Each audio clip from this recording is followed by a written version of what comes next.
Well, a very warm welcome and a good afternoon, everybody, to Karting Genk, the home of champions in northern Belgium. It's time for qualifying for the fourth and final round of the year for the IAME Euro Series. Something we've not done before, at least in a while, is give you live broadcast coverage of the timed qualifying sessions. My name is Andrew Mather. Alongside me in the box once again for a round of the IAME Euro Series is Guillaume Alvarez. Guillaume, I'm really looking forward to this. This is something that we always do, commentate on the timed qualifying sessions for those at the circuit, round the circuit on the public address. But today, the whole world can join in the fun here with us in what at the moment is a very, very sunny Belgium. It is indeed very sunny in Belgium, this beautiful region of Limburg on the east of the country. The last time you guys were with us, we were 2 months ago in the beautiful region of South Bavaria in Wackersdorf for round 3. But this weekend we get ourselves into the home of champions that is known for the ultimate showdown of this year's IAME Euro Series. And what a pleasure, Andrew, it is to be back once again with everybody on board for that novelty of qualifying live to you on YouTube with a bit of video, as you can see on the pre-grid as well as on the track. Most of the sessions will be broadcasted with the audio of our two voices all throughout each of those sessions, starting with the minis, the juniors and the seniors. It's pretty much as we usually do, as you mentioned, Andrew, but we get to share it with you guys live all over the world. One of the new things that has been brought on the table for what is 10 years of the IAME Euro Series. So, to bring you up to speed, if you're not familiar with timed qualifying in the IAME Euro Series, 4-minute sessions. Yes, you did hear me correctly there. 4 minutes for the drivers to set their fastest lap. And that will then set the classification, which we get the groups for the heats tomorrow. So the fastest driver from these two groups of the minis, they will go into Group A. The second fastest, or actually to be exact about this, the second fastest of those P1 in their group, they will go into Group B. Then we go to the drivers who are second in their respective groups. The slightly quicker one of the two gets third, Group C. The fourth gets Group D, and then so on and so forth to give us those lineups for the 3 rounds of qualifying heats tomorrow. Nice and easy for us in that it's 2 groups in each category, 2 in X30 Mini and X30 Junior and X30 Senior. So the lights are green, the 4 minutes are underway, and what I always quite like about these sessions, Guillaume, is that the drivers go straight out. Let's list you the drivers who are in this one. These groups are determined by championship standings order going into this round. So championship leader Chester Forks is out in this one. 3rd place in the championship, Mason Hibbert is as well. 5th place, Bodie Batch is also in this one. You get the picture. It's all the ones in the odd-numbered positions in these standings right now. So also in this one, Leo Devahive, Milo Cornell, Siabel Basalama, Harry Chapman, Mattis Pearsons, Albie J. Stubbs, Evans Veronins, Ollie Telsted, Darren Gani, Axel Leanders, Laurent Sommer is in this one, Charlie Page, Adam Al-Sheikh is in this one, Gabin Leger is a new driver to the championship in for this one, Guillaume Aguiar and Eloan Poissonnet is also in this session. If you're following a particular X30 Mini driver and I have not just listed out their name, don't worry. They will be forming into the pre-grid in a few moments' time. They will be in Group 2. 2 minutes and 50 seconds of this session to go, Guillaume. The drivers now starting their first timed laps.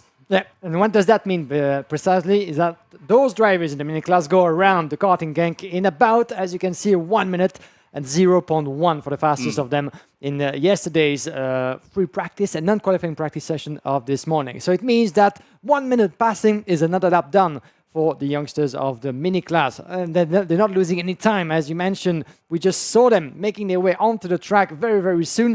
It used to be not so much of the case. At some point, we had 6 minutes, at some point even in history of the championship, 7-minute qualifying, which meant at the time that the drivers were to wait a little bit just to maximize the time on track. This time around, each lap counts. Well, I remember it was actually here 2 years ago that this format was first run, and over the last that first year of using it, it's been refined, it's been modified over time in terms of how these afternoons go, but essentially out on track, it's still the same 4-minute session. So 1 minute and 45 remaining. These are the first proper lap times coming in now. Leo Davahive goes momentarily to the top of the order. Mason Hibbert and Milo Cornell beat him. Charlie Page goes up to the top of the time sheets. All of them coming over the line now. We wait for the timing screen to bob up and down, and it's LBJ Stubbs who has provisional pole position, 61.715 seconds. The time set by LBJ Stubbs, but drivers should still have opportunities to do another 2 laps here, Guillaume. The next question, though, will be tyres. When is that best lap going to be? Is it going to be the second time lap? Is it going to be the third time lap? We do sometimes see the fastest laps in these mini sessions actually come before the checkered flag goes out. So this lap that they're on right now is really quite key. Yeah, we're going to keep an eye on how they will conclude this one. If you can see on the live timing, you can see the progression of each of the drivers around the lap. And the upper part of the field should have the best chances of going for 1 extra lap. 40 seconds remaining. Most of them cross the start-finish straight as we speak now, which means 1 extra lap. The question is, now that might be a little bit too short in time for the drivers now, having another lap after this.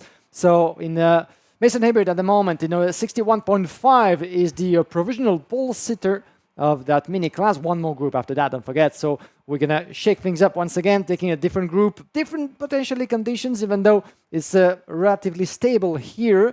But Chester Forks all the way down in P15. That's something unexpected. Is one of the contenders for this year's title. Don't forget, Chester Forks stuck in traffic by the look of it. He is indeed. This is actually going to be quite a key lap then for Chester Forks championship leader. Checkered flag is out. Mason Hibbert has done a good first sector. The second sector is maybe not quite what he would have liked. It's the 4:31 of Leo Davahive who will lead the field round to finish these final laps in X30 MINI Group number 1. Who's going to take provisional pole position? Hibbert goes quicker. 1 minute 1.467 is the time to beat. Where is Forks? Forks has gone up to P5. He's recovered. It's not pole position, but 5th place is decidedly better than 15th, which was on our screens 20 seconds ago. But Mason Hibbert continues the form that we saw in Wackersdorf, Guillaume. I've been really impressed with this young man from Lincolnshire. He is pretty much the only hope that Fusion Motorsport have of taking this title, which I think could be a really big thing for Mason Hibbert. For the DK Academy, Chester Forks have talked about, Ilias Sami will be up in group number 2. There's going to be potentially, I always go back to Formula 1 in 2007, wasn't it? With Hamilton and Alonso. Neither of them won the title because Kimi Räikkönen was able to slip through on equal points with a good level of support from Felipe Massa. And I just wonder, are we going to get a kind of similar situation to that this weekend? Because the DK boys, they've got eyes on each other. They're tied on points. They're tied on drop scores as well. We almost don't need to worry about drop scores between those two. But Hibbert's still there and then looking in really good form throughout the course of the summer. And that is another really good lap. It's not pole position yet. We've still got to wait to see what group number 2 do. But Fusion and Mason Hibbert, they're going to be delighted with that. Yeah, certainly they will be delighted, even though one more group to go. But Mason Hibbert took pole position 2 months ago in Wackersdorf. For the last time we were out on track in the IAME Euro Series. And will this lap be the one in 61.467? That's the time to beat for group number 2 of the mini class that will come into play in just a few moments. The next session will be on track at 10 past 3 o'clock. So in about 14 minutes, as you can see, less than that now, 13 minutes and 40 seconds, the next group of the qualifying practice of the mini class. Now onto the track.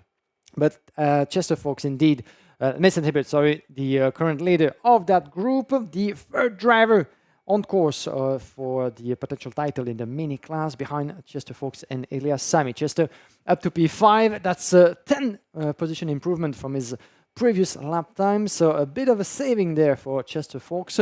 With Milo Cornell, the current championship leader in the IAME Series, the Benelux that took place 2 weeks ago, second of that group. In front of Leo de Garcia, and we have Albi J. Stubbs in 4th place, Chester Forks in 5th, from Charlie Page, one of the new names making his first appearance in this year's IAME Euro Series. He was one of the fastest on a couple of occasions in the non-qualifying practice of this morning, and 6th of his group. Pretty impressive for the young British newcomer to this year's season. Then we have Siabel Yumar Basalama in 7th from Adam Alschkei, Arthur Darren Garni, Harry Chapman running up the top 10 of that opening group from Ole Telste, Mathis Wiesens, Buddy Batch, Eloan Poissonnet, a new name from Belgium, from Euro Karting, making his first appearance this season, from Evans Voronins, Laurent Sommerfin, Axel Lenders, Gabin Léger, and Guillerme Aguiar, 18 and 19, 200 new names in this mini category. We have a total of 10 rookies appearing for the last round of this year's IAME Euro Series. Among the new names that we saw popping up for this weekend, Eloan Poissonnet we mentioned, Arthur Bowers as well, Guillerme Aguiar, Matt Kupper, but also Adam Alschkei, Leo Corcoles Vicario, Charlie Page, Gabin Léger, Lewis de Ridder, eventually not here this weekend, Amar Tabaza, and Lucas van der Heeren. So were sort of the names competing for the first time this weekend. It sometimes happens as well that new names appear on our entry list ahead of the weekends, but in the end, drivers or teams decide not to show up and maybe keeping this entry for another time. But as for now, a lot of new faces, not only in the mini class, but in the juniors and the seniors as well. Those two other classes will come into play once we're done with the minis. But in total, we have more than 150 competitors this weekend in the Home of Champions, which is so far the highest showing of competitors in this 2026 season. To give you a run of order, we had about the same number in Franciacorta for round 2, about 140 in Zuera, and about 130 in Wackersdorf last time out, with the highest showing of drivers in both the junior and the senior class almost. So it's the final of the championship, and you can feel in the atmosphere of the track here that tension will go and will keep on rising on the shoulders of each of our competitors. And there's good reason for that, is that in all three classes, well, nothing is done yet in the battle for the title, especially not in the mini category. At this point, Chester Fawkes, the 5th of his group, is our current championship leader on equal points with his teammate from DK Academy, Elias Sami. 255 points for those two in front of Mason Hibbert in 3rd place. Now, we're going to take a bit of a break, and something new as well that you're going to be able to hear is the reaction live from our pole sitter in this group, down in the Parc Fermé with you, Andrew. Thank you very much, Guillaume. Here with our first driver of the day, Mason Hibbert. Mason, tell us about that qualifying session. Yeah, went out, got a good track position, then just kept going, pushed my way through, and yeah, qualified P1. And a continuation of the form that we saw from Wackersdorf. I mean, we know you've been doing this in your national series as well. How confident are you going into this weekend? Yeah, I mean, no pressure on me. I'm 3rd in the championship. If it was 2nd, it would be a little bit more, but no pressure. So let's see what I can do this weekend. How much of the team discussed things with you? Because we were talking in the box about how Chester and Ilias, they're both on the same team. They both go for a championship now. They could be focused on one another, but you've got teammates who could possibly help you here this weekend. Yeah, they could, to be fair, just push me away, and then hopefully it could be a European championship. Who do you want to thank for today's result? My mechanic, Marcus Medcalf, Jimmy and Johnny Shocks for doing such a good job with the engines. The team, the effort they put in all day long is just really good. Brilliant stuff, Mason. I'll let you go and refresh yourself. We'll see you again for the qualifying heats tomorrow. Guillaume, back to you in the box and over to Group 2. Thank you very much, Andrew. Thank you also to Mason Hibbert. Not only do you guys get to hear, but also to see our young drivers down live from Parc Fermé. And we'll try, as usual, as we usually do here as part of the IAME Euro Series, we'll try to give you guys as many interviews throughout the weekend as we can, depending on the weather as well. It should be good. As you can see, the conditions are met. We have sunshine, 29 degrees in the air. This is very much a dry track, even though I might have been led to believe that we might have some rain tonight and maybe some rain coming our way on Friday and Saturday. Belgium has always a reputation for sometimes mixing things up and getting on the nerves of the drivers and the mechanics with the weather. We shall see what's going to happen this weekend. But so far, qualifying session very much in the dry. And as you can see, the mini drivers of group number 2 are getting ready on the grid. They will be on track in 8 minutes' time at 3:10. We'll be back.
Now, I've been excited to try this model for some time, the Playseat Formula Intelligence F1 Edition, because it's been designed with the help of real F1 drivers and also some of the top sim racers on the planet. Let's see what it's like. Being in this seating position definitely makes it so immersive that you feel like you genuinely are in a race. Your mind takes over and tells you that you're in an actual race. You feel very much at one with the car, as a part of the car, and as a part of this race. The Formula Intelligence has the monitor built in and integrated into the frame, and that really means that your field of vision and your depth is very accurate and truly immersive. Tell you what, my palms are sweating, so I think I've gotten a bit too immersed in this experience. The force lock system allows you to move everything around to really create a bespoke seating experience and make it super comfy for exactly how you would want it as a driver. The seat padding is obviously of a very high quality material. It feels very comfy, very supportive on my lower back. Racing is all about chasing the last hundredth of performance and looking for marginal gains. And if you can be comfortable and if you can be fully immersed in the car, you could really unlock some extra speed, I think. So on the whole, it's been very impressive in terms of how you feel at one with the car, how you can be consistent with it as well, lap after lap, because the frame doesn't move. You feel it's solid, so you can just keep working on your own driving and try and improve.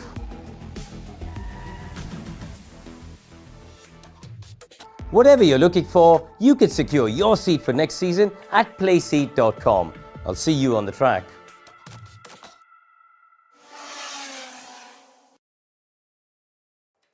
Welcome back, everybody, to Karting Genk, the home of champions. It's qualifying afternoon for round 4 of the IAME Euro Series. We've had one group of the X30 Minis already. If you're just joining us, it was Mason Hibbert fastest in that one. Milo Cornell, current leader of the IAME Series Benelux standings, in second place as well. Selected others, Chester Fawkes, championship leader, P5. So, talking about how these qualifying sessions work, Guillaume, this is where we will find out how good, bad or indifferent that 5th place is for your championship leader, Chester Fawkes, because his teammate and co-championship leader, because they are on the same number of points heading into this weekend, Ilias Sami, Ilias goes in this one, as does Alfie Davidson, Aaron Bordenova, Dimi Utanov, Ole Surley, Martin Chekan-Gomez, who had a win here in July for the IAME Series Benelux, Ben Eiton, Arthur Ponte, Martin Rodriguez, Gilles Valle, Caden Hakura, Luis Paternotte, Arthur Jassange, Amar Tabaza, Arthur Bowers, Lucas van der Heeren, Leo Corcoles and Matt Cooper. Those are the 18 drivers who will be going out on circuit in this one. And okay, I'll explain for those who have not watched one of these timed qualifying sessions before.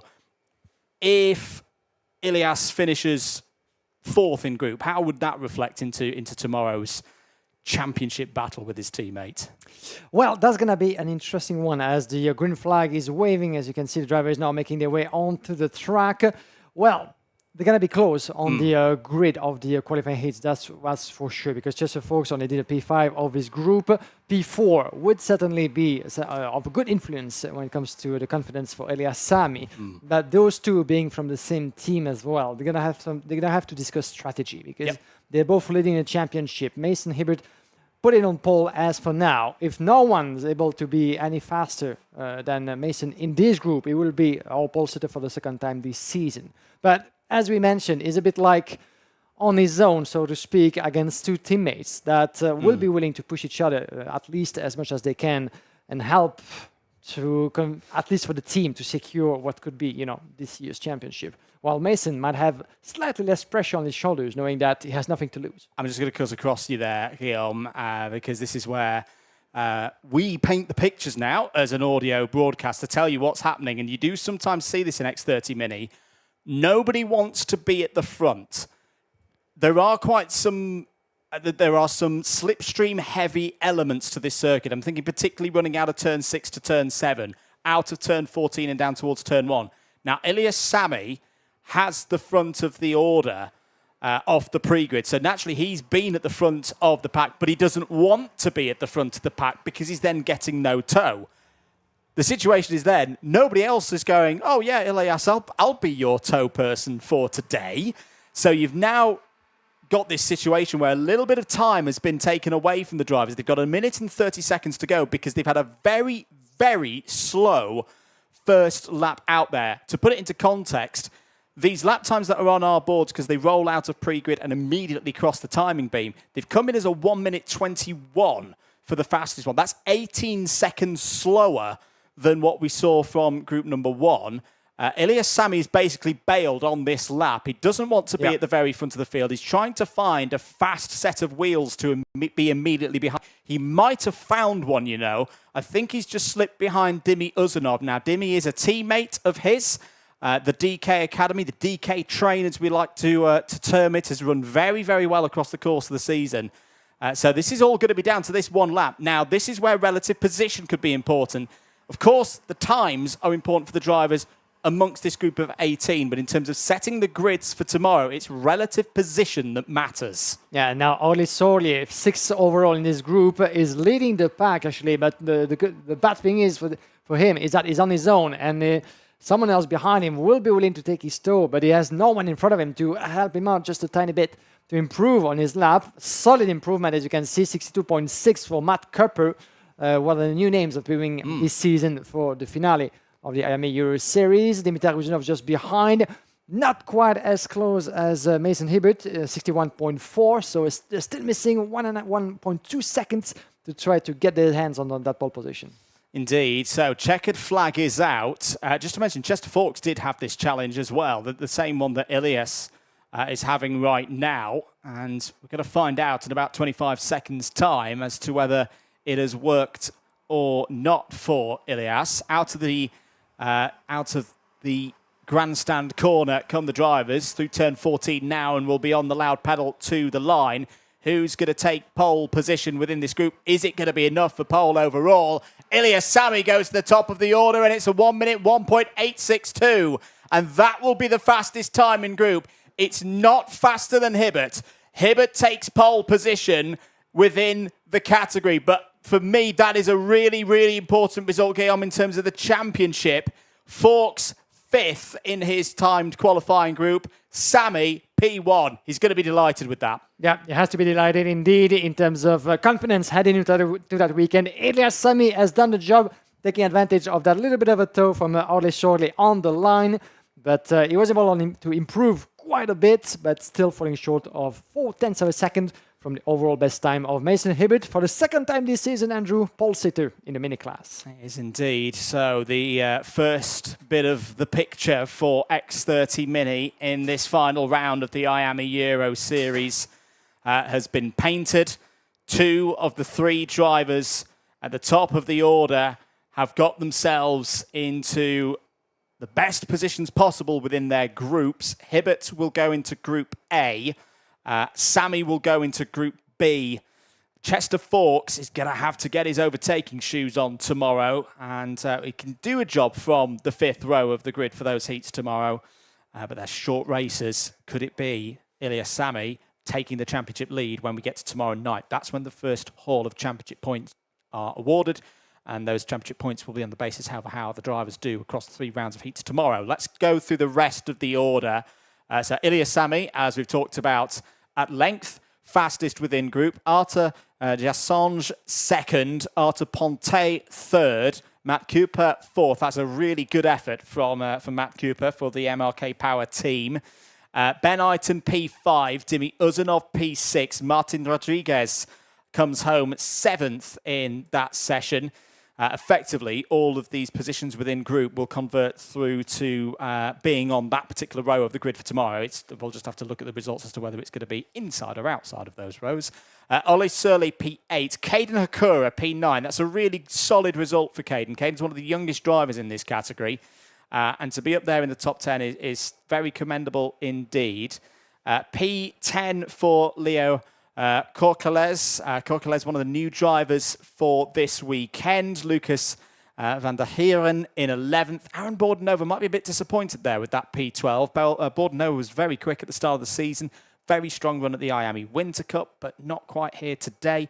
Amat Abaza 13th. Arthur Bowers on his IAME Euro Series debut, P14, has just taken the almost champion-elect position in the British cadet level of X30 racing on the Water Swift platform. So good effort there from Arthur to go 14th. Martin Checky Gomez won't be happy with that, P15 as well. I mentioned that's a driver who has won races here in recent times, won the July round of the IAME Series Benelux Series, and well, is going to have a lot of work to do there from row 15 on the 15th on the grid for the heats tomorrow. Lewis Paternotte P16. Alfie Davidson didn't have a good qualifying as well. Now that could be an important element. Alfie Davidson is the driver Mason Hibbert is hoping will be there at the front to help him in his championship bid. That is not going to be the case. P17 for Alf, who was one of the fastest drivers this morning. We'll have to try and catch up with him later as to see what happened there. Gilles de Raleigh, the last of the 18 drivers in the field in that qualifying session. And I think we can now head down to Guillaume Alvarez, who's with your fastest driver from that session. Championship leader, co-championship leader. Not quite yet. We'll go down to Ilias in a moment. But yeah, he's going to be absolutely delighted with that one. The margin in the end was 0.037 of a second. But the more important thing, as we've been reiterating, is the relative position between the drivers. Ilias Sami will go into Group B. Will have pole position in the races against Group C and Group D. It'll only be that A versus B race where Ilias will race against Mason Hibbert, will be on the opposite side of the front row. Now we can go down to hear what our driver fastest in that session has got to say. Guillaume, over to you. Thank you very much, Andrew. Here with Ilias Sami. Ilias, well done to you.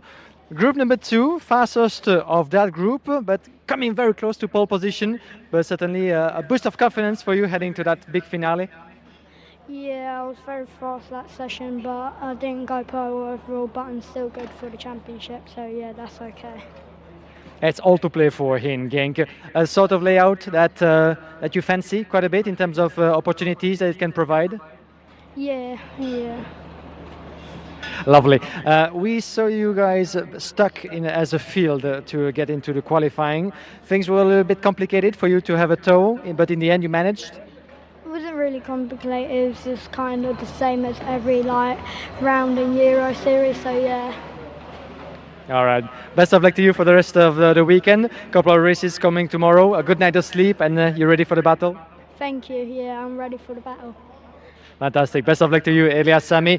We're going to go for a short break, ladies and gentlemen, and we will be back after this with the junior category for the 2 groups of qualifying effort. Group 1, Group 2, and then the seniors later on with the same formula. But before this, a small break.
Now, I've been excited to try this model for some time, the Playseat Formula Intelligence F1 Edition, because it's been designed with the help of real F1 drivers and also some of the top sim racers on the planet.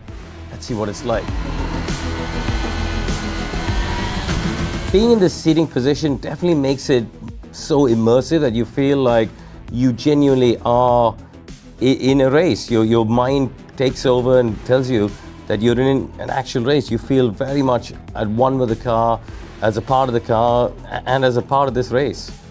The Formula Intelligence has the monitor built in and integrated into the frame, and that really means that your field of vision and your depth is very accurate and truly immersive. Tell you what, my palms are sweating, so I think I've gotten a bit too immersed in this experience. The force lock system allows you to move everything around to really create a bespoke seating experience and make it super comfy for exactly how you would want it as a driver. The seat padding is obviously of a very high quality material. It feels very comfy, very supportive on my lower back. Racing is all about chasing the last hundredth of performance and looking for marginal gains. And if you can be comfortable and if you can be fully immersed in the car, you could really unlock some extra speed, I think. So on the whole, it's been very impressive in terms of how you feel at one with the car, how you can be consistent with it as well, lap after lap, because the frame doesn't move. You feel it's solid, so you can just keep working on your own driving and try and improve.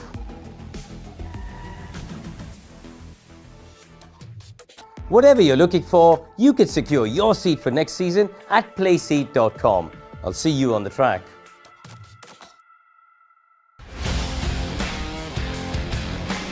It makes life a lot easier out the track, so you don't have to worry about school and on-track performance and grades and all that sort of stuff. The school understands exactly what I'm doing. They understand, how important it is for me, and the schedule that they, created for me is really well balanced, and I really enjoy it. It's a very fine balance between his sporting career and also his studies. He doesn't have to compromise on either. I'm very happy that Meneva has supported us through this journey. The communication is great, and yeah, I'm enjoying it. I think MVA would help a lot of other races. A lot of people come into the track and asking about it. What do you do for homeschool? Like, how does it work? And I always say, Minerva, you need to contact them and get going with them, because it's made my life so much easier.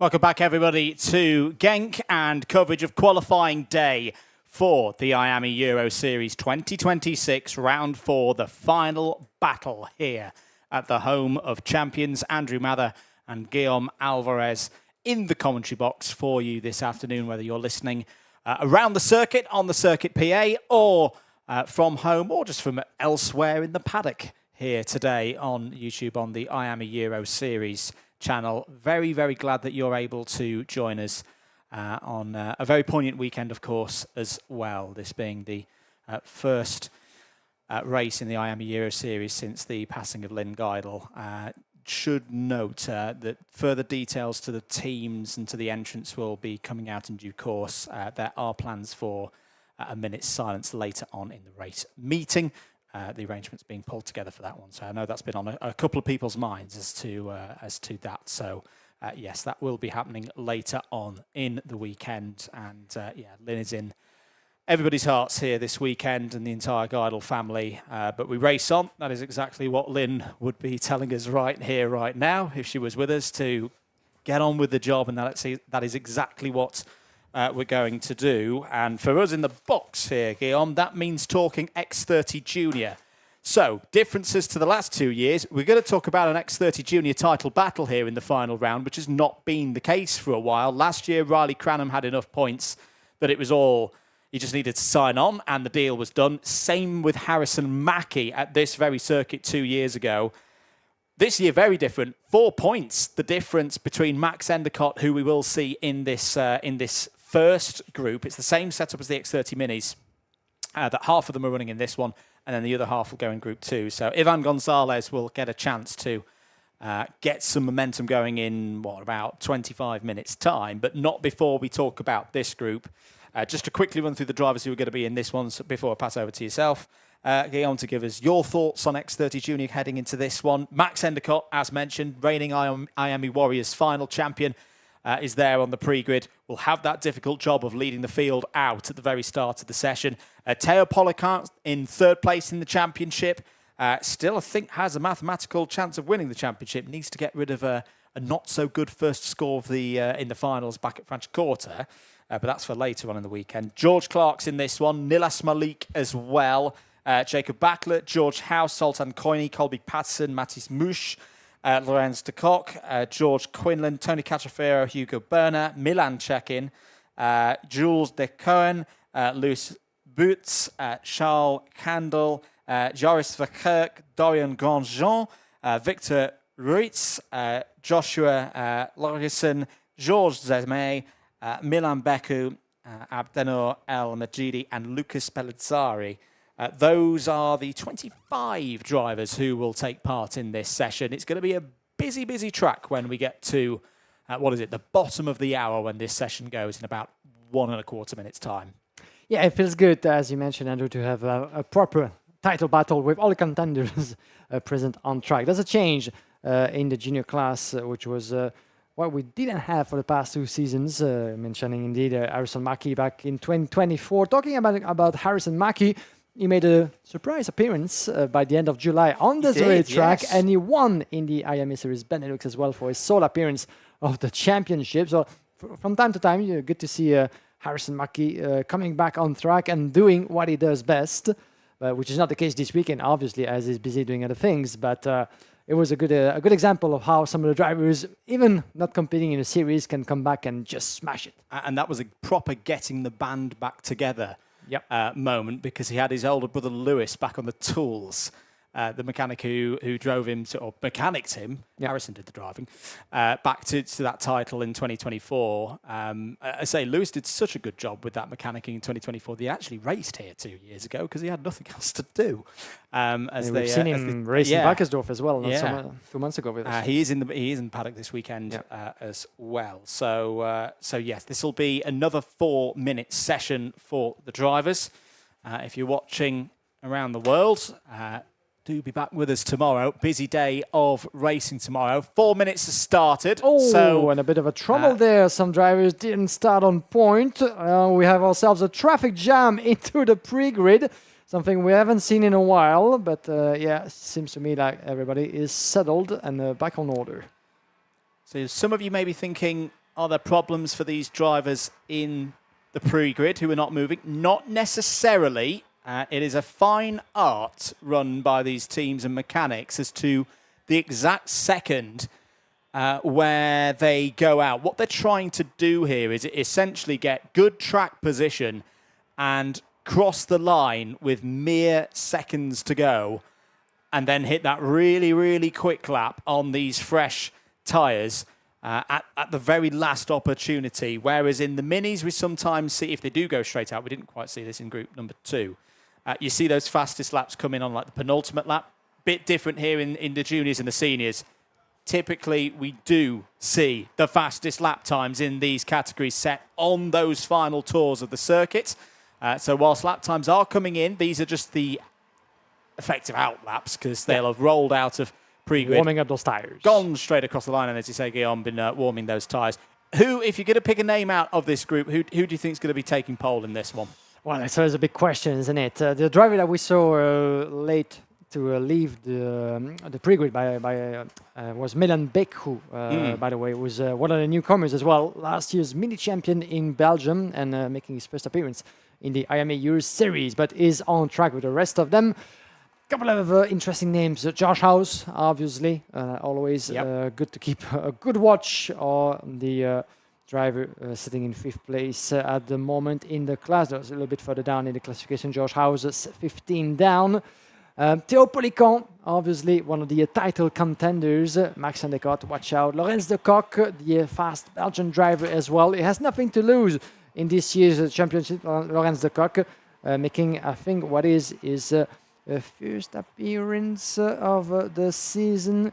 Not so much. He's been with us earlier this championship, but Zoltán Koányi, watch out from the Swiss driver from Spirit Racing, who was competing here not so long ago in the Benelux Championship, very fast on this track.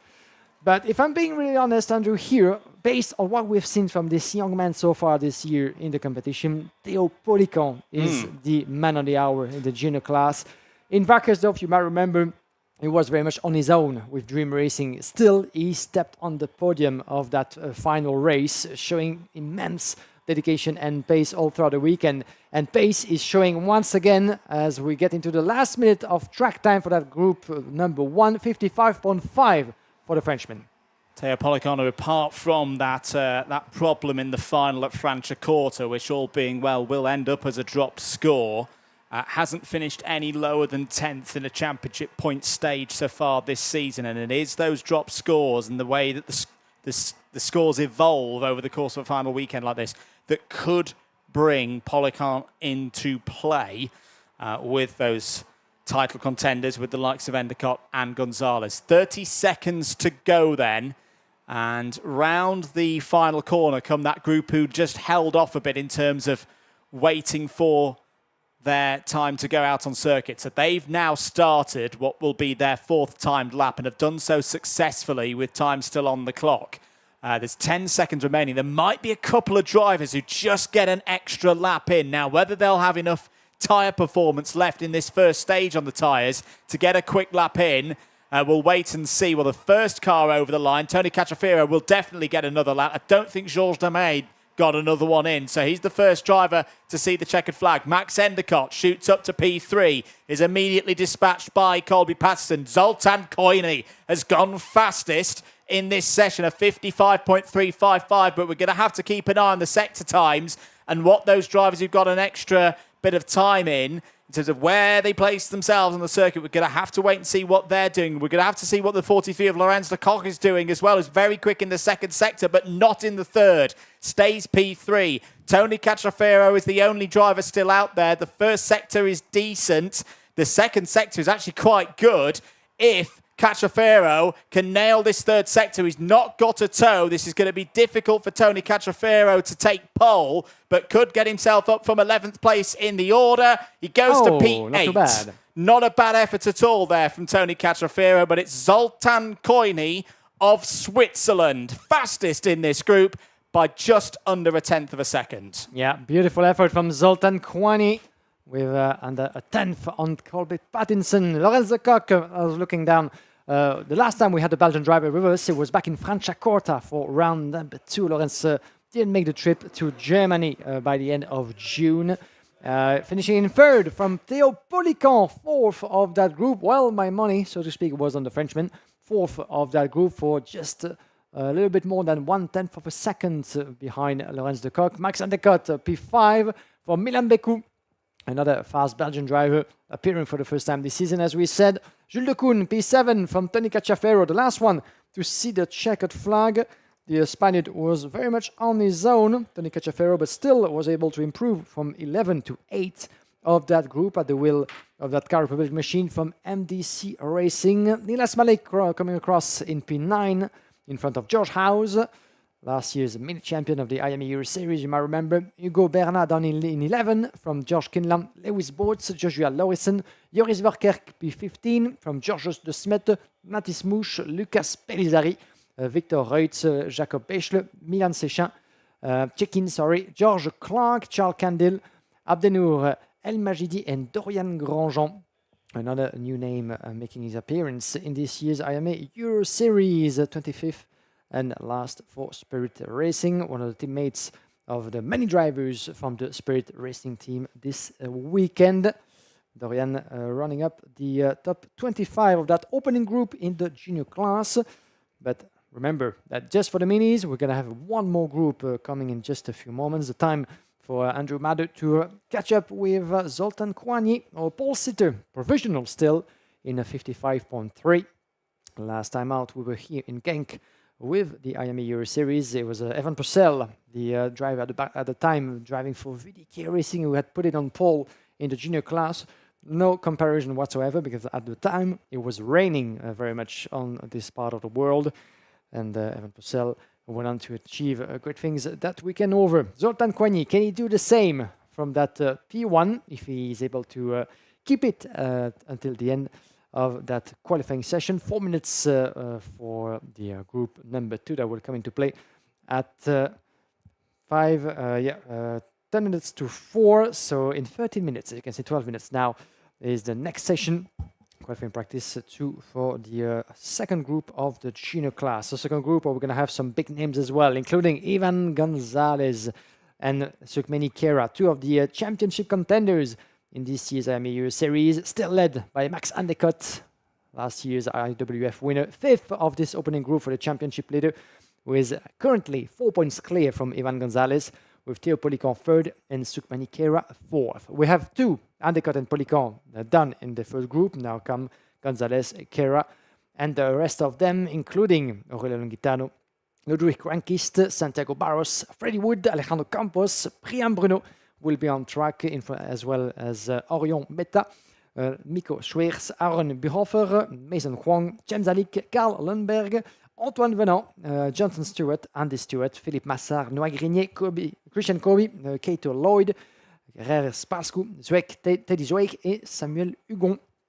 24 drivers into that group number 2, and as you can see, getting themselves ready onto the pre-grid. Hopefully, the start of their own qualifying session will be slightly less messy than the one that we had before.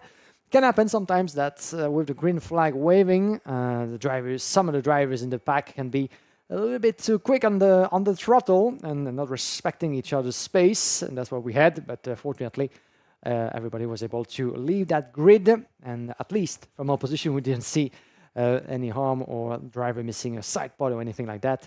That would be quite complicated to get a weekend started like that.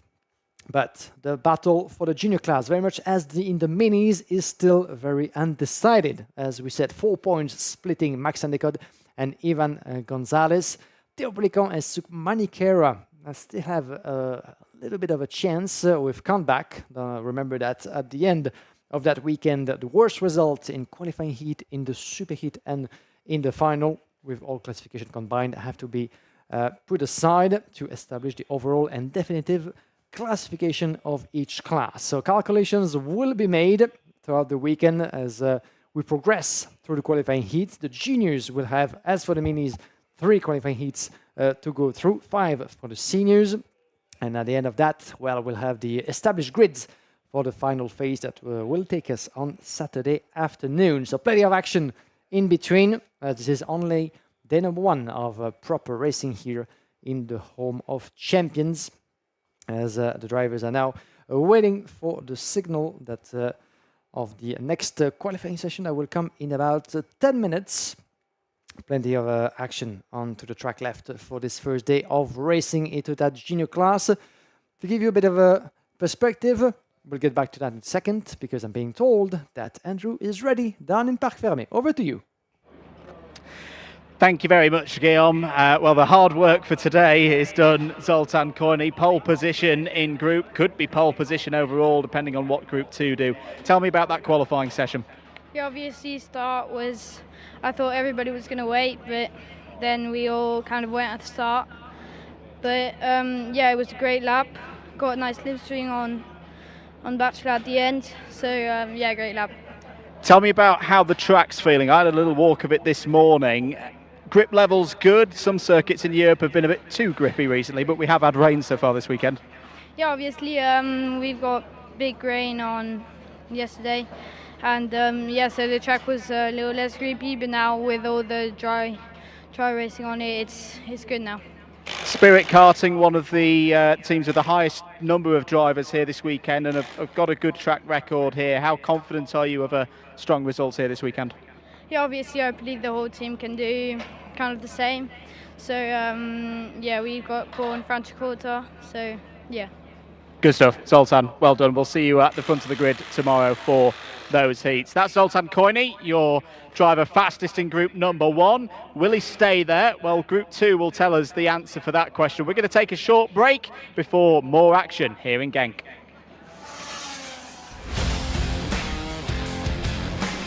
it makes life a lot easier out the track, so you don't have to worry about school and on-track performance and grades and all that sort of stuff. The school understands exactly what I'm doing. They understand, how important it is for me, and the schedule that they, cater for me is really well balanced, and I really enjoy it. It's a very fine balance between his sporting career and also his studies. He doesn't have to compromise on either. I'm very happy that Minerva has supported us through this journey. The communication is great, and yeah, I'm enjoying it.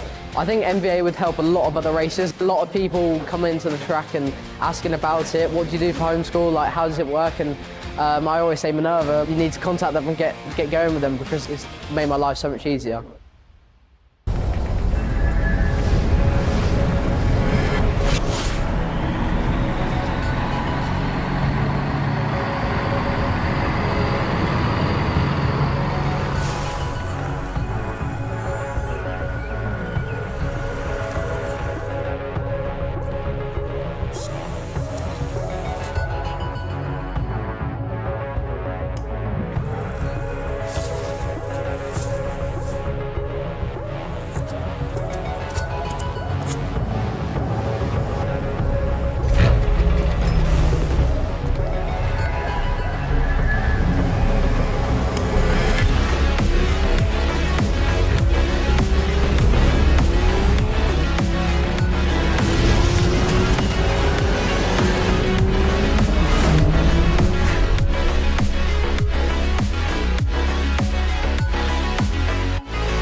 Three minutes to go then before the start of Group 2 for X30 Junior qualifying practice. Andrew Mather and Guillaume Alvarez primed and ready. A little bit of water ready to go in the box for this qualifying session. The pace set in that first group, Guillaume, very good from Zoltan Koini, and he's got form with this so far this season. That 55.355, the benchmark for the next set of drivers to beat. You can see them getting themselves ready. In this one will be Ivan Gonzalez, Sukmani Kira, Aurelio Longitano, Ludwig Blomqvist, Santiago Barros, Freddie Wood, Alejandro Campos, Priam Bruno, Orion Meta, Mika Schervers, Aaron Burhofer, Mason Kwong, Chem Saslik, Carl Lundberg, a returning Antoine Venon to the IAME Euro Series, Johnston and Andy Stewart, the brother and sister duo there, Philippe Massard, Noah Grenier, Christian Kobe, Kaito Lloyd, Reres Pascu, Teddy Zivek, and Sam Hugon. Some big names in that list, Guillaume, not just in terms of championship contenders, you know, your Gonzalez's, your Kiras, your Longitanos, but the ones that jump out at me, Antoine Venon and Sam Hugon, they could do good things in this session. Yeah, they certainly can. Same as for Priam Bruno from Victory Lane, the another fast Belgian driver competing on Omsol this weekend. Antoine Venon, good story as well for the returnee with VDK Racing 2 weeks ago. He won on this very track as part of the IAME Benelux. A great comeback on national level and a potentially equally great comeback after we had seen him compete at the opening run in Zwerra. Wasn't with us in Franche-Comté and Wackersdorf, but ready to give it a shot for the final of the IAME Euro Series. Noah Grenier as well from the Belgian team of Euro Karting could be one to watch. He's been doing great things as well on the national level and decided to give it a shot as well for this weekend, having practiced on 2 occasions coming to this weekend.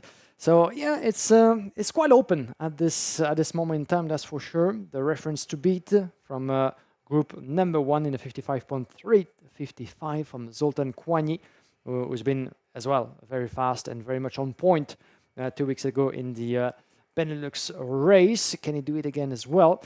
But when it comes to a championship, Ivan Gonzalez, Sukmani Kera, as I mentioned earlier, still have a bit of a chance based on the comeback, as we still have 100 points up for grab for the driver who would lead on the qualifying heat, the intermediate qualification after the superheat, and the final all points combined. But then, as I mentioned earlier, Andrew, some calculations will be made throughout the weekend, and I can very much count on you for that.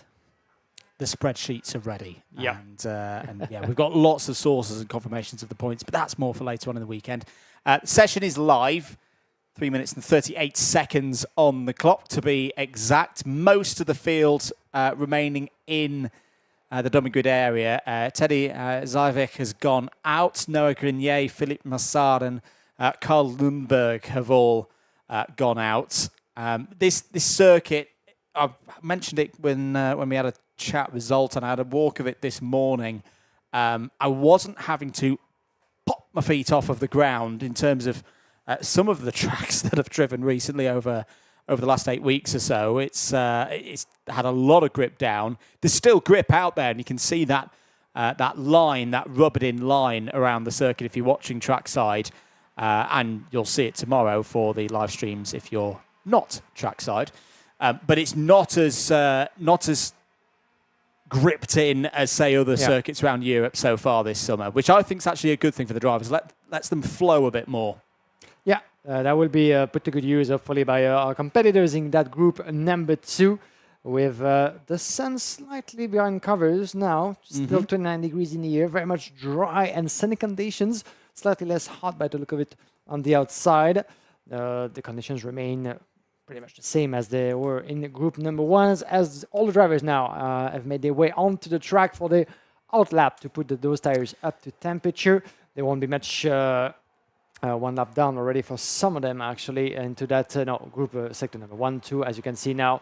Some of the purple sectors are at this point insignificant, as this is still the lap to put a bit of temperature into those tires. But now, leading the pack is Kaito Lloyd from GP, one of the few Japanese drivers competing this weekend. He's the one leading the pack, but with no one in front of him to get the tow he might need, actually. Kaito had a wild card run in the British Championships 2 weeks ago at PF International. Now, some of you newer to these timed qualifying sessions, because I'm conscious we may have an audience who have not actively watched these before. They just maybe go and look at the results at the end of Thursday when they come through, or maybe wondering, hang on a minute, why have so many of them stayed in the pits for so long?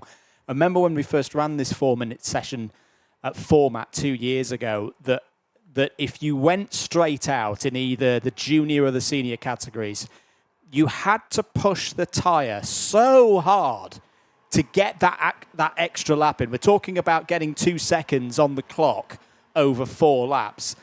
You're pushing the tyre so hard to get that 2 seconds that you need to nip over before the checkered comes out, that you don't actually use the tyre to in its most efficient manner in this first phase of where it's brand new, bites into the surface. So that's why you see some of the drivers, and the majority of the drivers have gone, do you know what? I'm not even going to try and get that 3rd or 4th, whatever it may be, timed lap in. Let's just make sure that the tyre is in prime condition for a really fast lap that'll start with about 15 seconds remaining on the clock. There's 25 remaining on the clock right now. Ooh, now I do wonder, are some of them going to leave this a little bit too late? That's always the risk when you stay in the pre-grid area for a long time. 15 seconds is just hitting. The drivers are only just coming around turn 13, turn 14 now. Some are going to miss out here. Some are going to miss out on getting that fast lap even started. 5 seconds on the clock. The good number have got over the line, but there is the checkered flag. Andy Stewart's missed out. Jen Saslik's missed out. Carl Lundberg, Philip Massat, they've all taken the checkered flag before they've even started what should have been their really quick one. Rares Pascu has got over the line there, Guillaume. Currently top of the timesheets with 55.315. Yes, indeed. Our new pole sitter with Rares Pascu, 400 of a second faster than Zoltan Koigny, group number 1. Priam Bruno was one of the first to see the checkered flag, actually, because not able to go for an extra lap. Priam Bruno as well as Noah Grenier on the Stewart and the second part of the field above on the behind position number 16. So still some of them are now completing their last bonus lap, so to speak. Can anyone beat Rares Pascu on the run for overall pole position? Ivan Gonzalez coming across as well with the rest. Sukhman Akari, Ludwig Rankist improves, but not quite as much as the rest. Mirko Schwirz putting himself up to P3. No improvement on top of the timesheet. Rares Pascu 55.315. P1 in that group and P1 overall for the first time at this level. We have a new name topping the timesheet. Great work there from Rares Pascu, who got himself into that group of, what was it, about 15 or so drivers who got the 4th lap in, the 3rd proper flying lap. And you can see by the sheer number of green sectors, purple sectors as well, as that was the stage of the session and the stage of the age of the tyre where the best performance was. The top 11 drivers were all drivers in that group.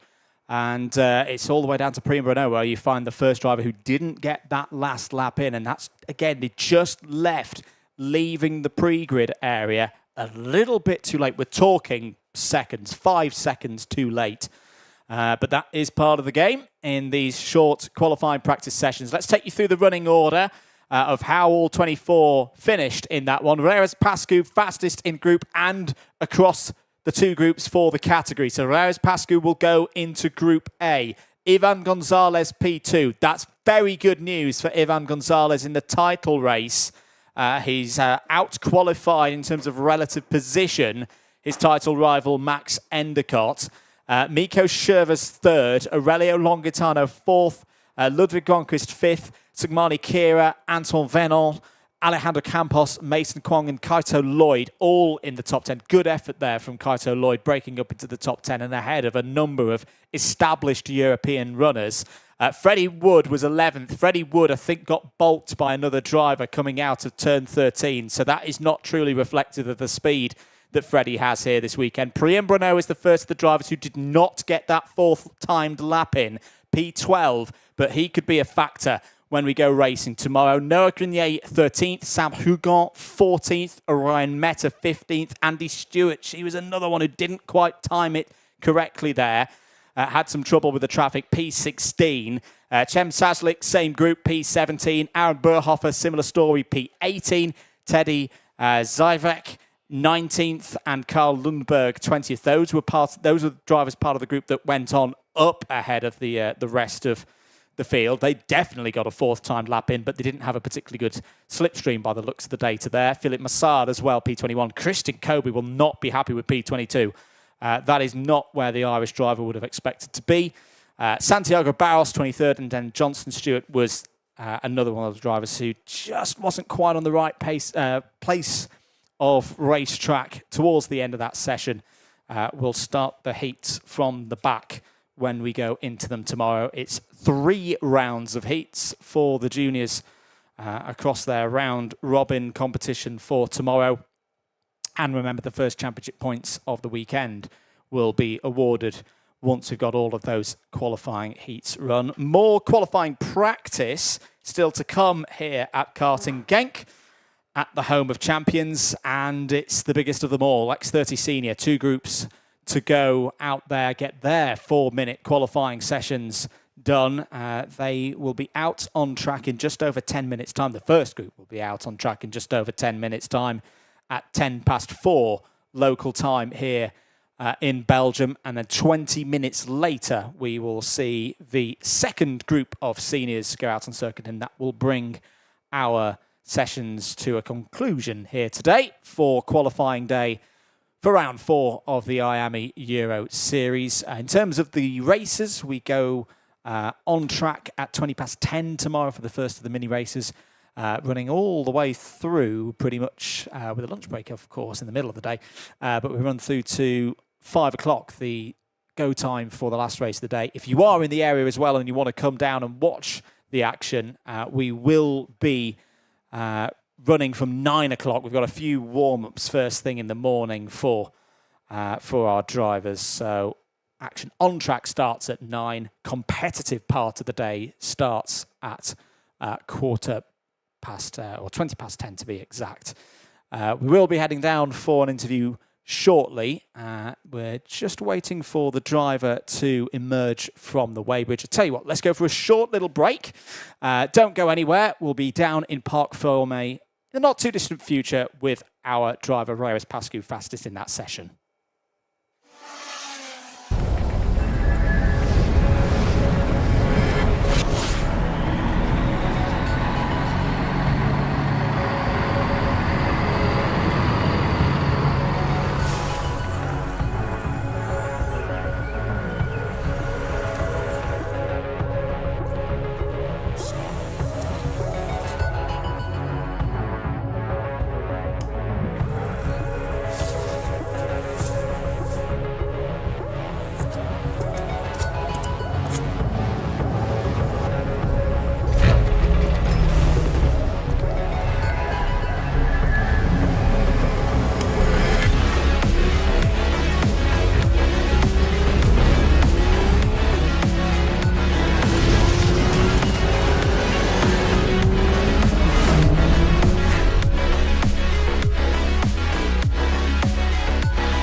Now, I've been excited to try this model for some time, the Playseat Formula Intelligence F1 Edition, because it's been designed with the help of real F1 drivers and also some of the top sim racers on the planet.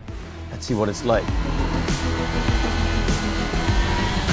Being in this seating position definitely makes it so immersive that you feel like you genuinely are in a race. Your mind takes over and tells you that you're in an actual race. You feel very much at one with the car, as a part of the car, and as a part of this race. The Formula Intelligence has the monitor built in and integrated into the frame, and that really means that your field of vision and your depth is very accurate and truly immersive. Tell you what, my palms are sweating, so I think I've gotten a bit too immersed in this experience.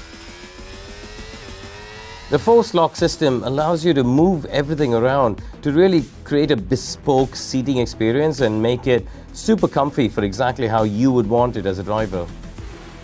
The seat padding is obviously of a very high quality material. It feels very comfy, very supportive on my lower back. Racing is all about chasing the last 100th of performance and looking for marginal gains.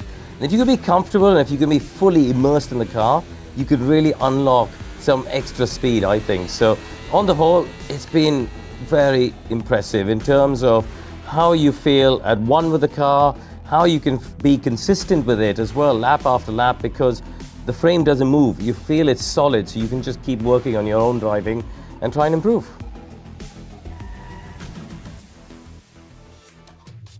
Whatever you're looking for, you can secure your seat for next season at playseat.com. I'll see you on the track.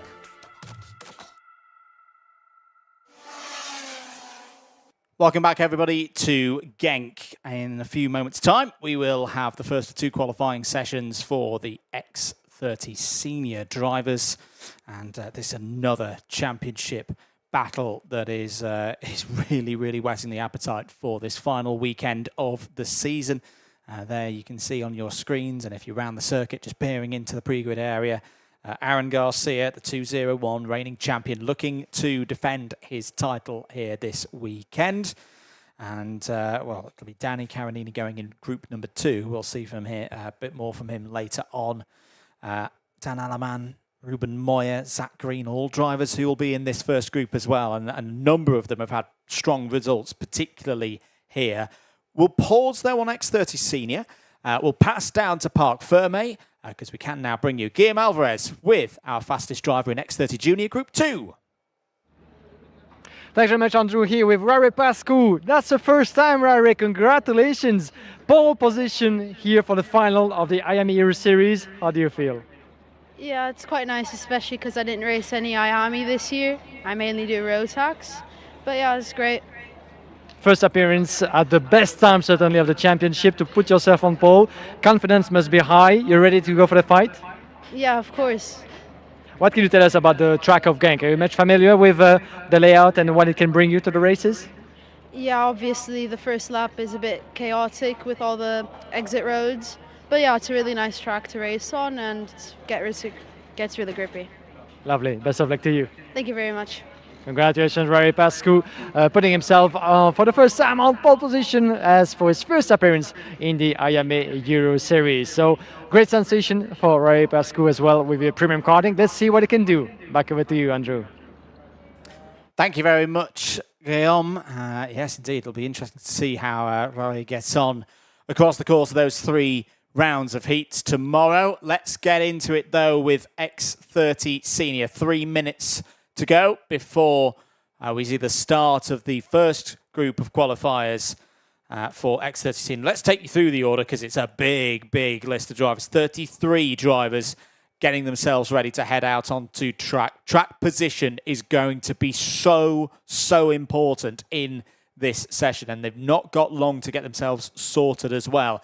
Aaron Garcia, we'll mention him again, is there on the left-hand side of your screens if you're watching away from the circuit. He sits at the front of the pre-grid because he is your championship leader heading into this one. The gap, by the way, is 19 points between Aaron Garcia and Danny Caronini heading into this 4th and final round. Dan Alaman, though, I'm really intrigued to see how Dan Alaman tackles this weekend. He was very, very strong here 2 years ago in the juniors, actually led in the junior competition for the round going into the final, was on pole position for the final, and then the final just didn't quite go his way. He is a much more mature driver than he, was 2 years ago, and he was a very good driver back then as well.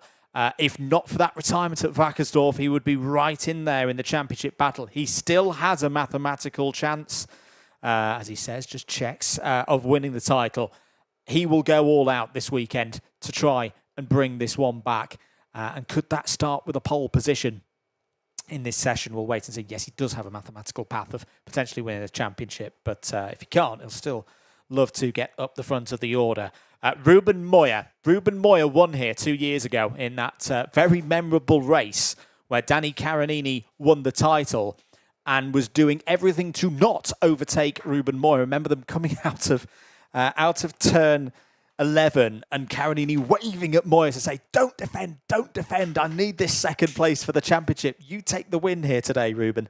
You can't deny that Ruben Moya has pace round here, so keep an eye on him in this one in the 203. Zach Green had a very good run here 2 years ago as well. Back in the juniors, he was the runner-up in the junior race here in 2024. He's in this session. Alex Martinez, Emmanuel Leodakis, Julian Sovido, Sam van der Heyden, Mark Granada, Gautier San Juan, they're all in this one. Egor Ivanchenko, Kevin Bakker, Gabi Teixeira, Elvis Krasauskas, Max Leclerc, Dylan Patel, Eli Dax, Jan Rodriguez, Paco Sarmiento, Emilia Pauli, Alex Mercier, Philip Dinu, Vince van der Halen, Tiran Jacquet, Harrison Stevens, CJ Bennett, Anthony Bongartz, Bo Alrix, Angelo Melli, Rafa Boulard, Shun Sekiguchi, Kian Jolie Opthoff, and Belen Garcia, all in this session, which is now live.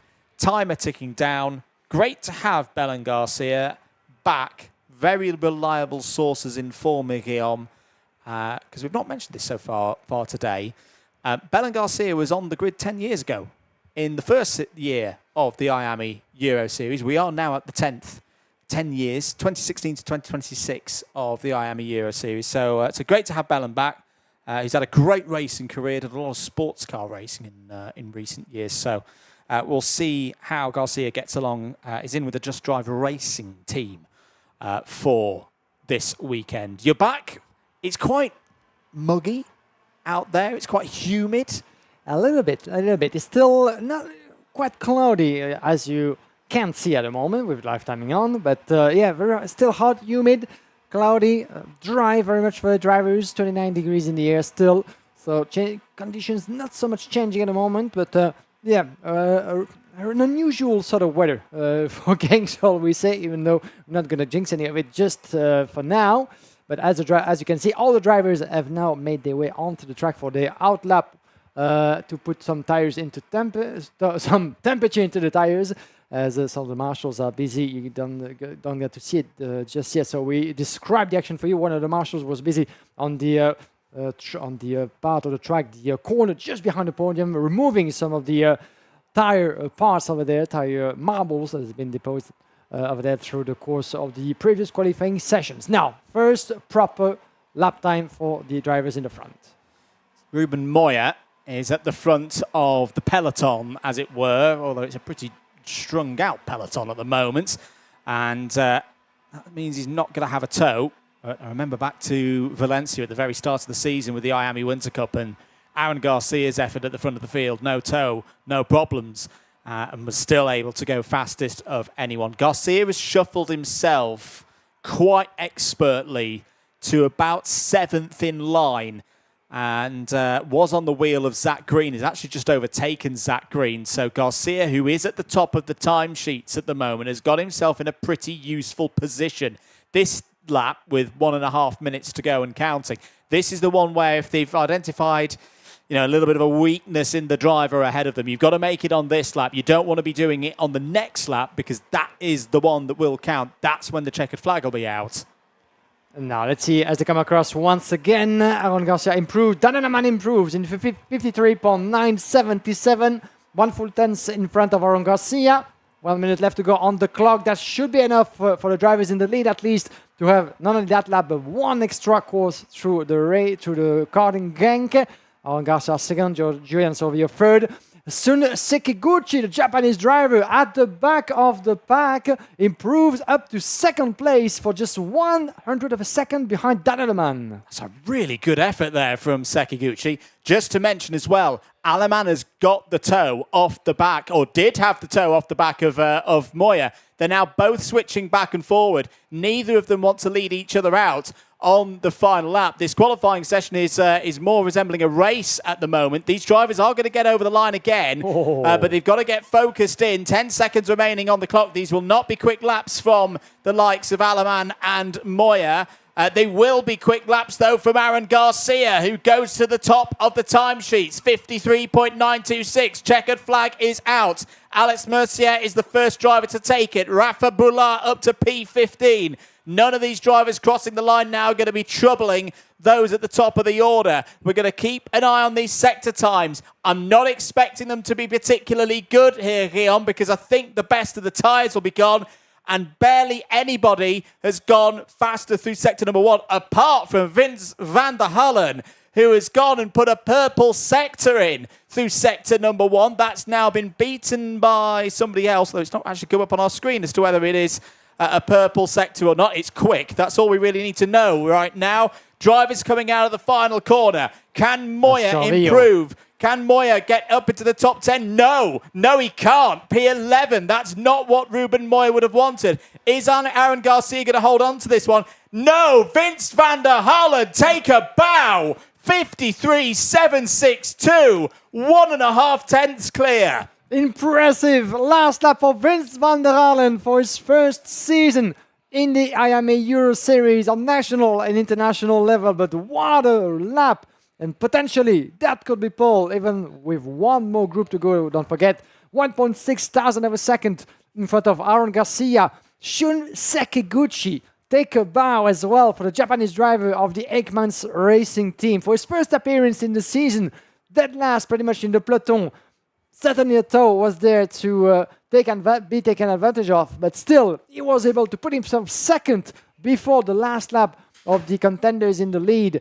And even though those drivers might have got into each other's way and not able to improve just for Vince van der Hallen, well, Sekiguchi was able to remain in third place of that group. So, impressive lap that the Japanese driver was able to put together, as he was one of the first also to see the checkered flag, having started this session at the back of the peloton. But for Vince van der Hallen, 53.762 is putting the new reference, going quite faster, almost a full second faster than Clément Outran, who was the last time pole sitter in 2020 for the wheel of the TB kart.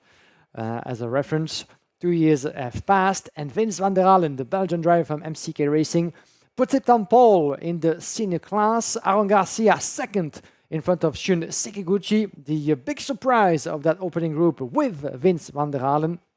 And follows in fourth place Dan Aleman, who has been a pole sitter twice this season in Zuera and Varkersdorf last time out. Fourth of this group in front of Emmanuel Liudakis. Egor Ivachenko follows in sixth from Julian Sorvillo, Marc Granada.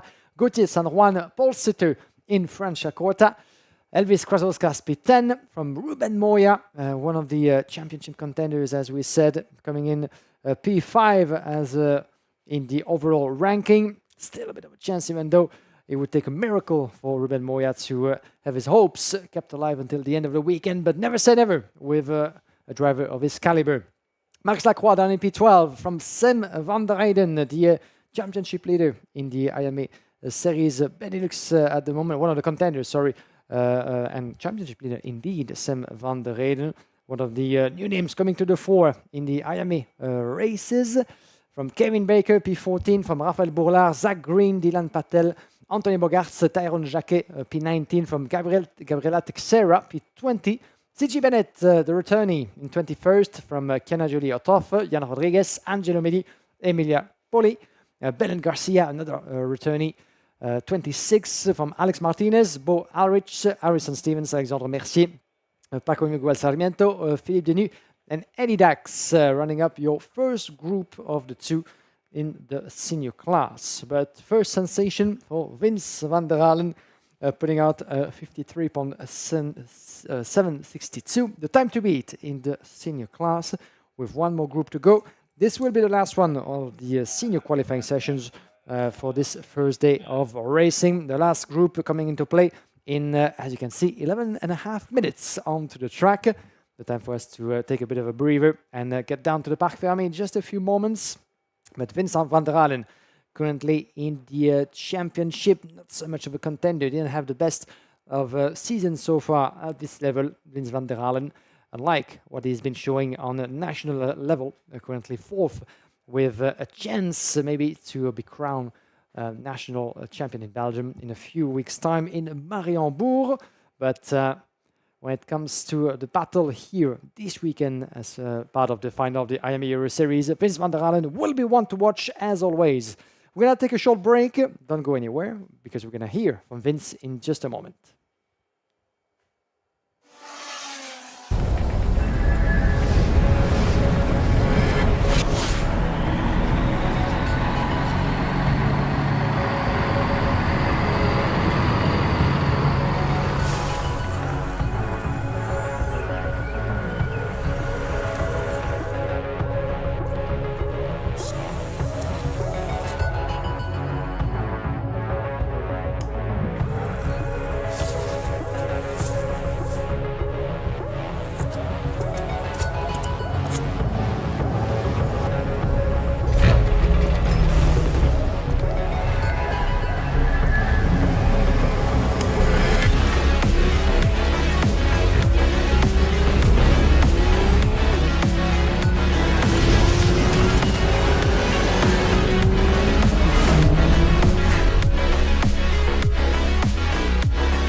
When you're racing out on the track, you need to be at one with the car. You need to sense every minute detail. You need to feel every camber of the curb.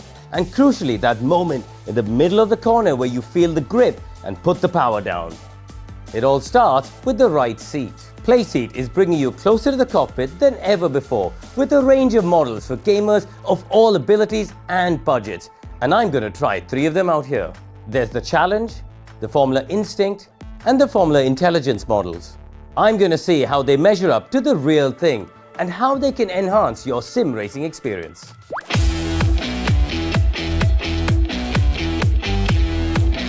Let's start with the Playseat Challenge. With a quick 10-second storage and setup, this seems like the perfect gateway into sim racing for gamers of all ages. There's only one way to know for sure though.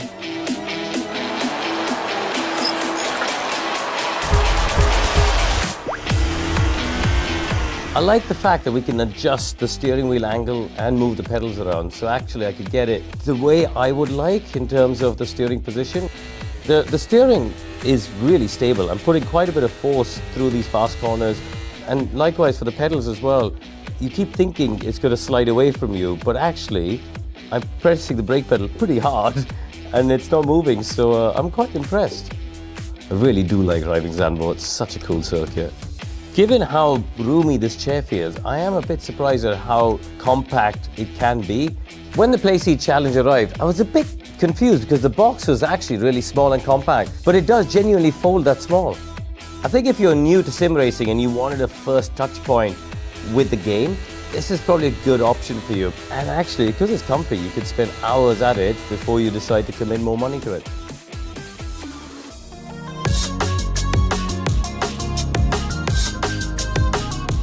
Now I'm going to try the Playseat Formula Instinct F1 edition.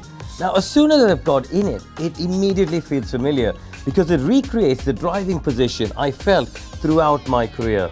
Let's see what it's like when I get going.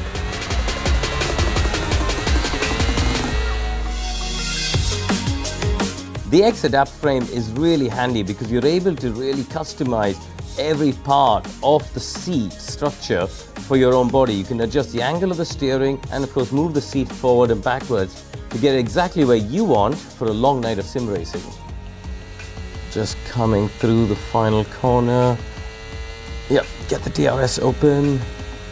The Moduform pads that I've got in my lower back are really good actually, which is ideal when you want to get on the brakes, especially for the slower corners.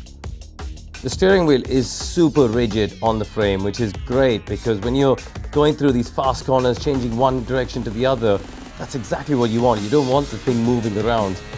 There's a decent lap, let's keep going. The seating position with your bum going low and your legs coming back up high is exactly how you have it in all Formula 1 cars really. On the whole, I think the seat is super comfortable. I think for someone who's a bit more serious about their gaming and simming, this is really impressive because you feel genuinely like you're sitting in the cockpit of a race car.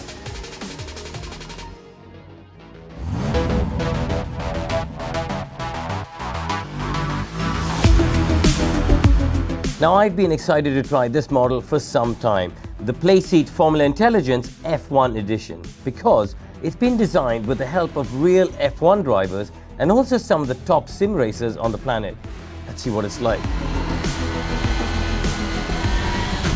Being in this seating position definitely makes it so immersive that you feel like you genuinely are in a race. Your mind takes over and tells you that you're in an actual race. You feel very much at one with the car, as a part of the car, and as a part of this race.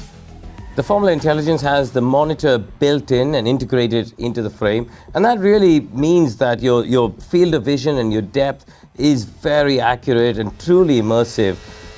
Tell you what, my palms are sweating, so I think I've gotten a bit too immersed in this experience. The force lock system allows you to move everything around to really create a bespoke seating experience and make it super comfy for exactly how you would want it as a driver. The seat padding is obviously of a very high quality material. It feels very comfy, very supportive on my lower back. Racing is all about chasing the last hundredth of performance and looking for marginal gains. And if you can be comfortable and if you can be fully immersed in the car, you could really unlock some extra speed, I think. So on the whole, it's been very impressive in terms of how you feel at one with the car, how you can be consistent with it as well, lap after lap, because the frame doesn't move. You feel it's solid, so you can just keep working on your own driving and try and improve.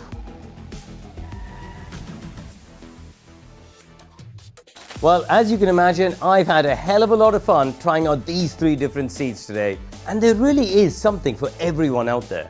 The Playseat Challenge is super convenient and user-friendly and seems like the perfect way to start your sim racing journey. But if you're looking to take your sim racing to all new heights and recreate that true F1 experience, then I have to say that both the Formula Instinct and the Formula Intelligence have really impressed me today. Whatever you're looking for, you can secure your seat for next season at playseat.com. I'll see you on the track.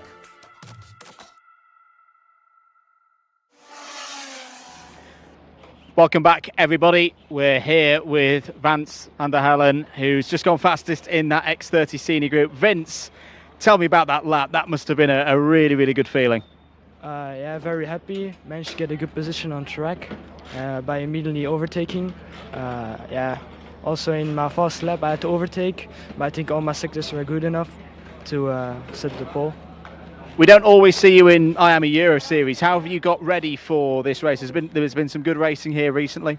Yeah, I've driven one before here, the Benelux. Was very good also, I had a good practice, so yeah. And you're right up there with the big boys. You know, in that qualifying session you had the likes of Ruben Moya, Aaron Garcia, Dan Alleman, and you've beaten them all in that session. How do you tackle racing tomorrow?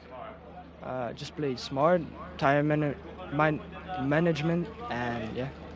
Fantastic stuff. Vince, get some good rest, and we'll see you again tomorrow. Vince van der Hallen there, fastest driver in group number 1. But Guillaume, we've still got another group to go. Group 2 coming up in the not too distant future. Back to you. Thank you very much, Andrew, and thank you, hartelijk bedankt to Vince van der Hallen. First appearance indeed in the IAME Euro Series, driving this weekend for Bouvin Power at the wheel of Tony Cott's machine, and driving in the national Benelux Series with MCK Racing as well for the rest of the season. You heard him as well 2 weeks ago. He was here for round 5 of the Belgian Karting Championship, and for another round before that, but at the end of July. So good practice indeed for Vince van der Hallen. On pole for now, on top of group number 1, 53.6762 is the time to beat, as group number 2, as you can see, is now ready to go, and there will be the door on the way to the track will be open in less than 2 minutes now, with the whistle about to be blown by Rosshampton in just 1 minute now for the warriors of the X30 senior class to make their way to the track for one last qualifying practice. Group number 2 of the seniors. This is now or never for any of the potential contenders for pole position to make a difference in this qualifying session, and some of the big names that we have on this grid. On the left side, the 202 feels like a qualifying heat or final already, but Danny Caronini will be one to watch, the former winner of the IAME Euro Series back in 2024. Currently sitting in second place, close on points to Aaron Garcia.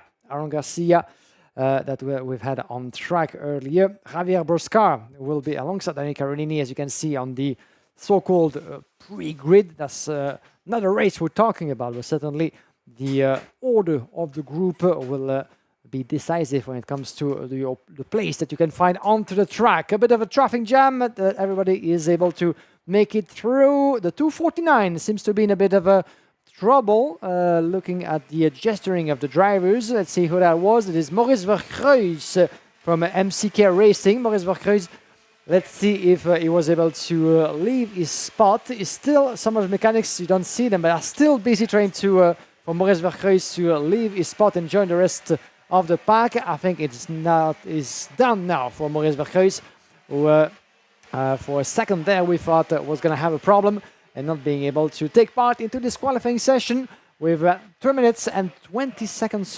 remaining. Danny Caronini, Javier Broscar, Otto Pikkonen are some of the big names that we have, as well as Roxanne Lantinga, Eloy Gonzalez, Morgan Moore, Matthias van der Kerkhoff, Elias Lehmann, Aaron Wida, Luna Clere, Andy Rattel, Maurice Verkreuz with us, Peter Stiller, Antonio Salad, Yanis Bouillet, Aurelio Agustinielli, Luke Taylor, Adam Elbassioni, but also Jiménez Merkelbach, Sur de Vries, Adrian Canal, Albert Lombard, Leandro Salijé, Mathis Merschoot, Antoine Duval for his first appearance in the championship, Thijs van Wijk, Bran van der Weken, Pepin Stenger, Seire Kojima, Mirko Wouters, Charlie Glume, Eva Dorenstein joining us this weekend.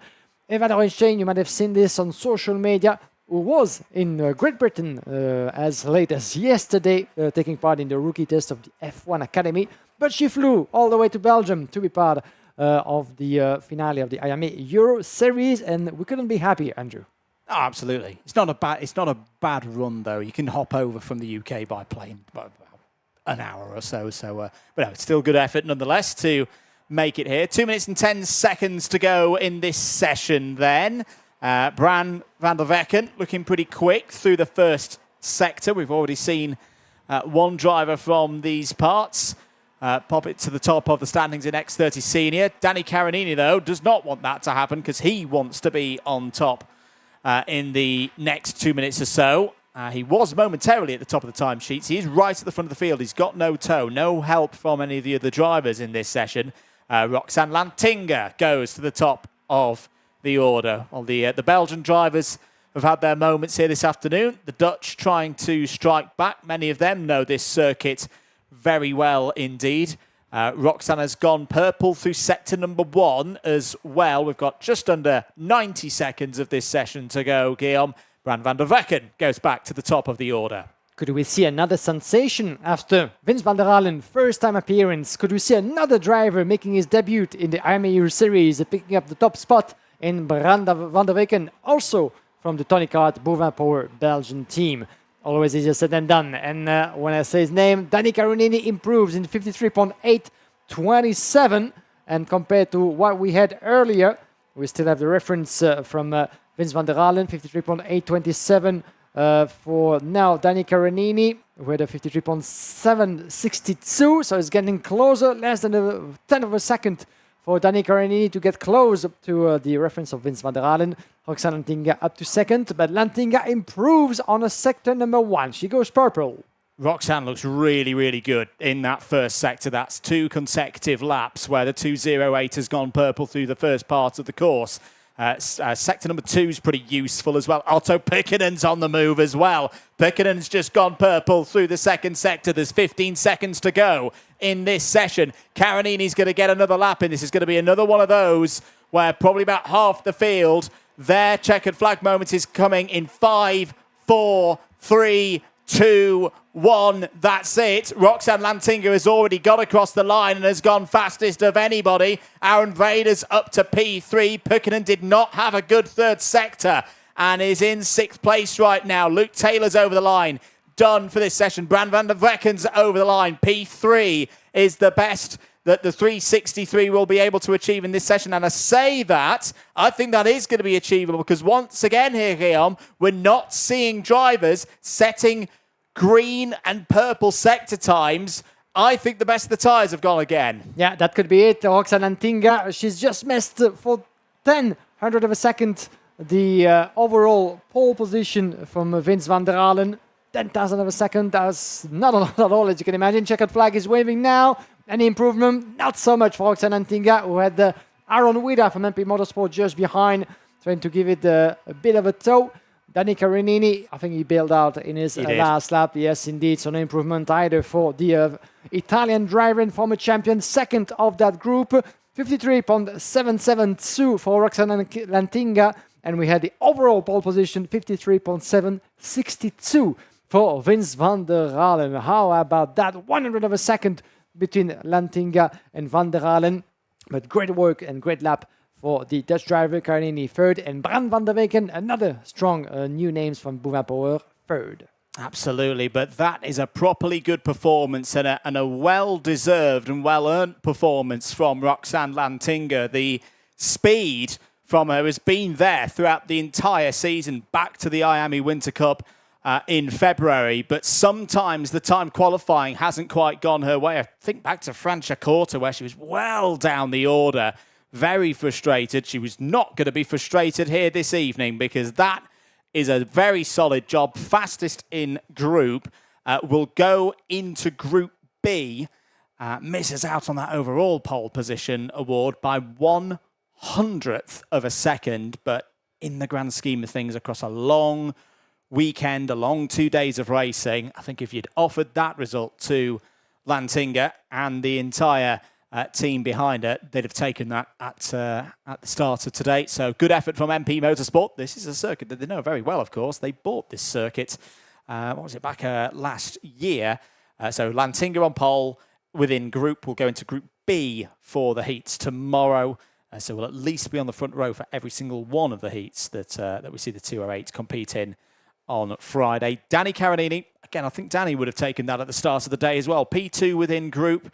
Will at least be in Group D. We'll just need to work out whether he was faster or slower than the driver second in group last time out, which if I move some things around in the box, I will be able to tell you. Yeah, I think he was quicker than Aaron Garcia. He was quicker than Aaron Garcia. So Caronini will go into Group C and Garcia will go into Group D. Bran van der Wecken, P3 within this group, ahead of Aaron Vrede and Matthias van der Kerkhoff. Otto Pikkanen, I think if Otto had not had difficulties in the third sector on the penultimate lap, Pikkanen could have been on pole here today. But that's not how qualifying sessions are decided. You've got to get it done out there on track. It's still a decent spot for the Finnish driver to compete from. But maybe some performance left out there on the track by half a tenth or so. Missed out on the top spot by 2/10 in the end. Aurelio Giustinelli, P7. Eva Dorstein in P8. Peter Stiller and Maurice Verkreutzer complete the top 10. Antoine Duval, the son of former WRC star Francois Duval. P11, Albert Lombard. P12, Luna Claire, Luke Taylor and Morgan Moore in the top 15. Morgan, who's been having a few technical troubles with the kart in recent times. Can the ever-smiling Irishman find a way through from P15? We'll see tomorrow. Adrian Canel, good to see Adrian back. Had a bit of a bump earlier on in the season. Missed out at Franciacorta as a result. Solid performance from the French driver today. P16 ahead of it. Elias Lehmann. Eloy Gonzalez, P18. Not quite where Gonzalez would have liked to be at the start of the day, but at least he's in range of being able to race through and go long into the weekend, ultimately to qualify for the top 36 and a spot on the grid for the final on Saturday afternoon.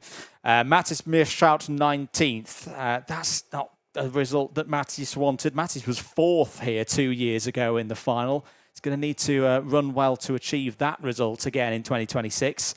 20th in that one for another of the new drivers this weekend. Pepijn Steiger comes home inside the top 20 ahead of Yanis Brule, Mirko Wouters, Sjoerd de Vries, Andy Rattel. Not a good qualifying there for Andy Rattel. It's been a really, really tough season for the Frenchman, who was rapid here 2 years ago as well. So that is not the result that Andy would have wanted. Javier Barrasca, 25th as well. Javier, who was championship leader earlier on in the season, has kind of just fallen back a little bit now. Is 4th in the points heading into this weekend. Well, Javier is going to need to have a very good set of races in the qualifying heats. Otherwise, we may not even see Javier Barrasca in the final. That would be a bit of a shock. Geims Merkelbach, 26th. Charlie Gloom, 27th. Ties van Wijsk in 28th. Adam Elbassoni in 29th. Sarah Kojima comes home inside the top 30 and ahead of Antonius Haddad. And the 32nd and final driver in that qualifying session was the 367, Leandro Salayai. So there we go. That's how they finished in the last qualifying group of the day. Last little bit of business for us here at Genk is to pass down to Guillaume Alvarez, who's with Roxanne Lantinga. Thank you very much, Andrew. The last one for the day. Roxanne, well done to you. That was a solid effort. P1 of group number 2. That put you in the prime position for the hits tomorrow on a track like Genk. You feeling okay? Yeah, it's the third time, I guess. With the Benelux, it was really good as well. Unfortunately, not pole overall, but it's really good. Yeah, certainly the confidence is there. You've been practicing on this track for quite a while now, in competition and not so. So you find yourself really in a good spot, ready to fight at the front up until the end? Yeah, for sure. We did a really good job with the other races, so I'm really confident. The more you guys come in here, the more knowledge you can share of that layout. So where can you maybe make a difference in terms of race pace and overtaking maneuvers? That's a difficult one. I think, like, overall, you can make a big difference if you know how the grip is, know how the tire is. But yeah, you can't really make a difference in like one corner or something. So it's just you really need to know how the track is, and yeah, I think if you drove a lot of laps here, it's fine. We'll see about that tomorrow. Congratulations, Alexander. We'll see you tomorrow for the qualifying heats of round 4, the big one of the IAME Euro Series. And watch out for Roxanne Lantinga and MP Motorsport. Let's see if they found the right recipe for the competition tomorrow.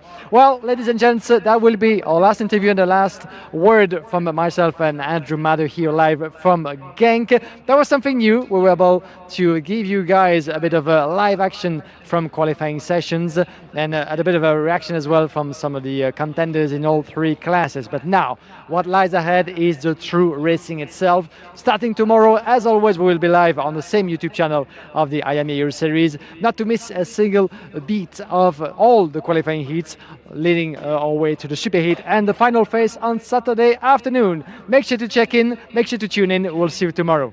Bye-bye.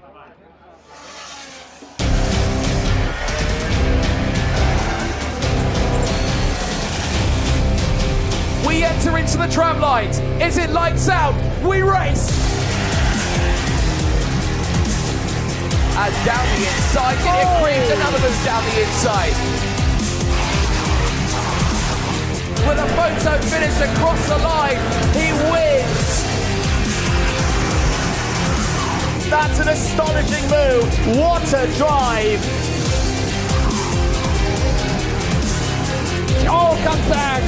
outside, round the outside, he's done it. It's wheel to wheel, side by side, 3